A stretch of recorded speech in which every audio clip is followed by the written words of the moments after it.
એ ભેરુનાથ, તને ગેર સમજણ છે કે આખા ગામમાં તું એકલો જ બળવાન છે. અમારા રુદ્રની તાકાતને તું ભૂલે છે.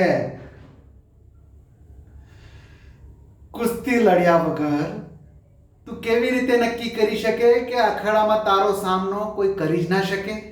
હે? અને આમ પણ મૂછો પર તાવ આપવાથી પોતાના મોઢે જ પોતાના વખાણ કરે એ મરદને ના શોભે ભૈરવનાથ. અને જો તું સાચે જ વખાણને લાયક છે ને તો પછી અમારા રુદ્રની સાથે બે બે હાથ કરવામાં કેમ ગભરાય છે? શાની બીક છે? હે? શાની બીક છે કે અમારો રુદ્ર આખા ગામની સામે તને અખાડામાં ચિત કરી દેશે એની? હે?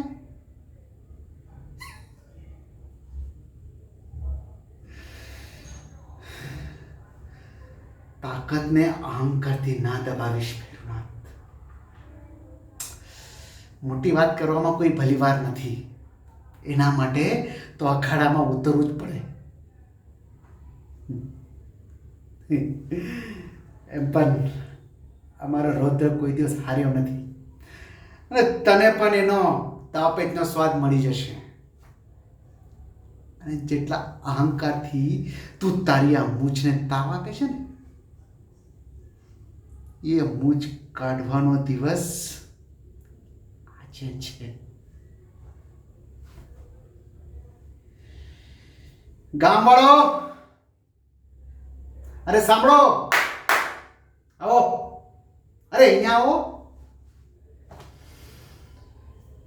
આજે આ ભૈરવનાથની હારનો વરઘોડો આ અખાડામાંથી નીકળશે.